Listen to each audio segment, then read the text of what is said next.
Salut à vous les apnéistes, j'espère que vous allez bien. Alors on part sur une nouvelle vidéo et aujourd'hui on va parler un petit peu des capacités naturelles qu'ont notre corps. Vous êtes beaucoup à me poser la question quand on voit les apnéistes là, qui font des descentes assez incroyables. Hein. On voit qu'il y en a qui descendent à plus de 100 mètres et tout, juste en retenant leur souffle. Il y en a plein d'entre vous qui déjà trouvent ça extraordinaire et je vous l'assure, ce sont des performances extraordinaires. Et alors, il y en a d'entre vous qui sont apnéistes et qui disent bah moi, j'arrive pas à faire ça. Comment ils font? Et il y en a d'autres qui sont pas apnéistes et qui disent mais c'est quoi ce truc de fou? Eh bien, en fait, aujourd'hui, on va parler du réflexe d'immersion. Un réflexe naturel qu'a notre corps qui nous permet de nous adapter à l'eau.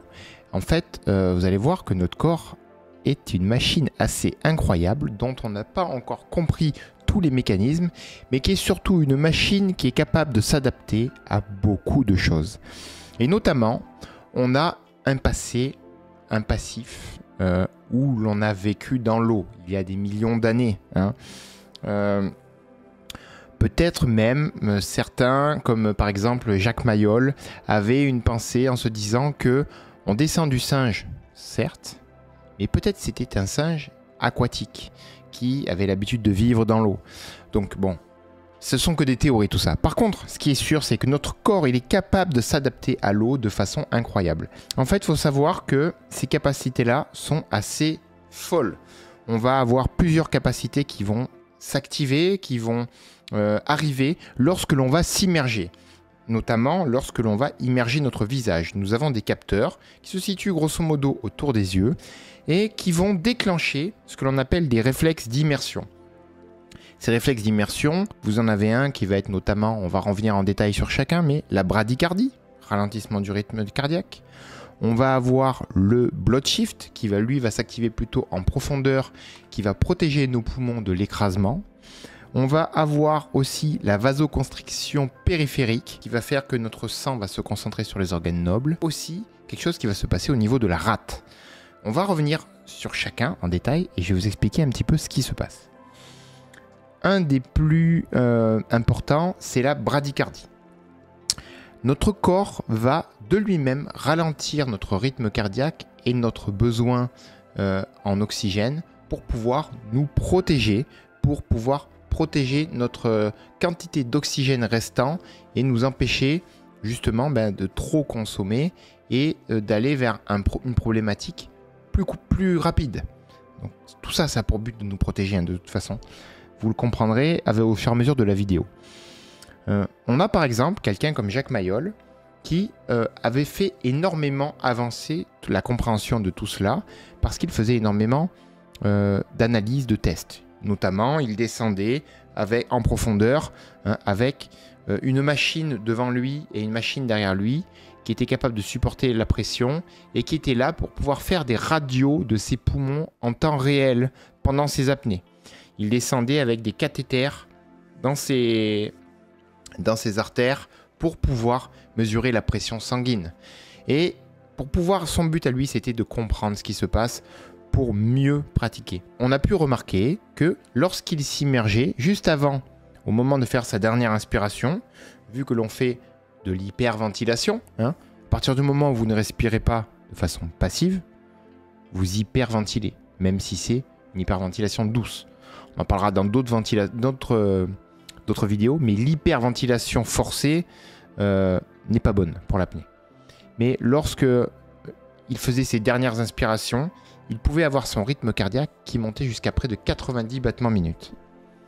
Au moment où il immergeait son visage dans l'eau, eh bien, son rythme cardiaque passait quasiment instantanément à 45-50 battements minutes. Donc déjà, on avait divisé par 2.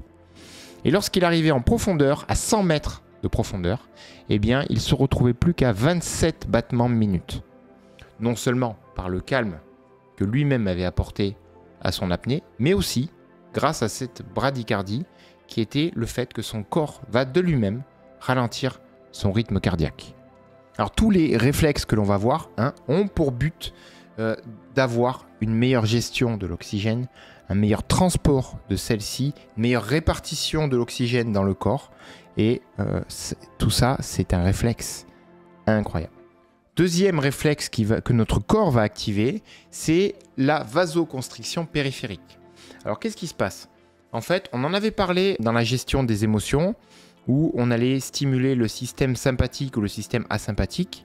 Eh bien, notre corps va, dans ce cas précis, concentrer notre sang, le retirer de nos membres extérieurs, bras, jambes, pour concentrer notre sang sur nos organes nobles, cerveau et tout ce que vous avez à l'intérieur de votre cage thoracique, de votre ventre, grosso modo.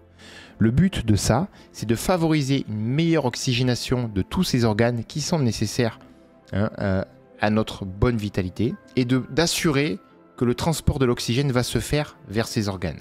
Donc déjà, encore une fois, un réflexe extraordinaire. Un autre élément qui va s'activer, c'est un élément qui va se passer au niveau de la rate. La rate, qui est un organe dont on pourrait presque se passer. Certains se font enlever la rate et continuent à vivre sans problème. Sauf que en apnée, elle est utile. En fait, la rate contient énormément de sang. Et lorsque on fait de l'apnée, on va avoir notre rate qui va rétrécir au fur et à mesure. Parce que celle-ci, en fait, va libérer énormément de sang. Et ce sang étant énormément oxygéné, va permettre d'avoir beaucoup plus de sang qui vont aller dans les autres organes, notamment principalement le cœur et le cerveau.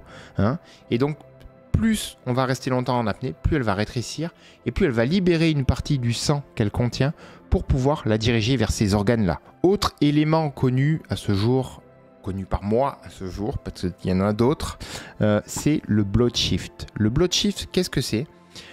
Celui-ci va s'activer uniquement lorsque l'on va descendre en profondeur. On a déjà parlé du fait que des poumons vont s'écraser avec la pression. On a une barre de pression à la surface, la pression atmosphérique classique. Lorsque l'on va descendre en profondeur, tous les 10 mètres, on va rajouter une barre de pression. Comme nos poumons sont emplis de gaz, eh bien ceux-ci vont se comprimer.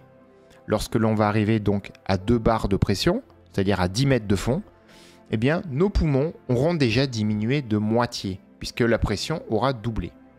Lorsque l'on va arriver à 20 mètres de fond, on va rajouter une barre.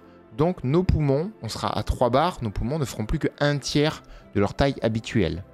Lorsque l'on va arriver à 30 mètres, ils ne feront plus qu'un quart. Et à chaque fois, on va rajouter une barre, donc on ne double pas, mais on rajoute à chaque fois de la pression. Qu'est-ce qui va se passer si notre corps ne réagit pas à cela? Vous vous en doutez, où je vais en venir, c'est-à-dire qu'on va arriver à un moment où nos poumons vont être trop écrasés, et ils vont collapser, on va avoir un problème et ça va être très dangereux. Chose que l'on pensait dans les années 60, 50 qui allait nous arriver, c'est-à-dire que les gens pensaient qu'arrivé à 50 mètres, notre corps allait imploser. Or, je vous en parlerai dans une autre vidéo, mais quelqu'un a dit « moi j'essaye ». Et en fait, ce qui se passe, c'est le blood shift, c'est-à-dire que lorsque l'on va arriver à ce que l'on appelle le volume résiduel. Le volume résiduel dans les poumons, c'est lorsque vous soufflez tout votre air jusqu'à plus pouvoir souffler pendant longtemps, il arrive un moment où vous ne pouvez plus souffler, eh bien là, il vous reste encore de l'air dans vos poumons. Il vous reste à peu près 1,3 litre d'air encore dans vos poumons. Lorsque vous atteignez le volume résiduel dû à l'écrasement, c'est-à-dire que vos poumons sont pleins, vous descendez, vous arrivez à 40 mètres, vos poumons à 40 mètres font moins d'un quart de leur taille, ils sont tout petits, eh bien, lorsque vous atteignez ce volume résiduel, votre corps active un réflexe qui s'appelle le blood shift. Le blood shift va se faire aussi plusieurs fois plus tard, mais en grosso modo, ce qu'il fait, c'est qu'il envoie beaucoup de sang dans les capillaires qui entourent vos alvéoles pulmonaires pour empêcher que celles-ci collapsent et qu'elles continuent à réduire. Donc vos poumons vont continuer à réduire, mais pas autant que s'il n'y avait pas ce blood shift. Cela va éviter justement que vos poumons soient complètement collapsés par la pression.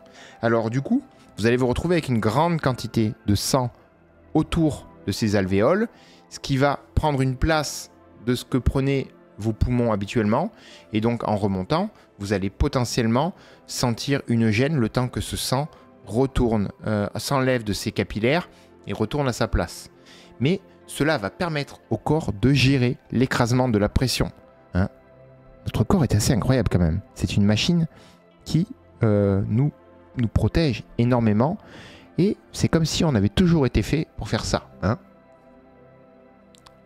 Ça y ressemble. On a fait le tour de ces éléments-là. Hein. Donc on a le blood shift, on a la vasoconstriction périphérique, on a la rate qui va rétrécir, hein, qu'on appelle le blood spleen en anglais. On a aussi donc la bradycardie. Donc, il reste encore beaucoup de choses à comprendre sur tout ce qui se passe au niveau médecine. Il y a plein de médecins qui travaillent là-dessus, qui essayent de comprendre tous les détails de ces réflexes d'immersion, de comprendre d'autres choses. Récemment, j'ai entendu dans une interview Arnaud Gérald qui disait qu'il était en capacité d'enlever la narcose que l'on a lorsque l'on fait de l'apnée à très grande profondeur, ou du moins qu'il y travaillait. Donc ça, c'est des avancements de médecine qui sont extraordinaires pour notre sport et qui vont nous permettre de comprendre beaucoup de choses. Et il y a encore beaucoup de choses à comprendre. C'est un sport qui, au niveau pratique sportive et au niveau médical, est encore très jeune et nous promet encore de belles découvertes. Mais notamment, ben voilà, ces découvertes que l'on a pu faire sur les réflexes mammifères, c'est tous les mammifères qui ont ça. Hein. Un dauphin, lorsqu'il est en surface, il est à peu près à 60 battements minute. Lorsqu'il va s'immerger, il va diviser par 10 le rythme cardiaque, jusqu'à arriver à quelque chose comme 6 battements minute. Vous imaginez? Et ça marche avec tous les mammifères dont nous faisons partie. J'espère que ça vous aura été utile de comprendre tout ça. J'espère que vous l'avez compris, sinon posez-moi des questions. Et si vous connaissez des choses qui sont en plus de tout ce que j'ai dit là, n'hésitez pas à en parler en commentaire, car ça peut être utile à tout le monde. Voilà, je vous remercie et je vous dis à la prochaine. Ciao les apnéistes.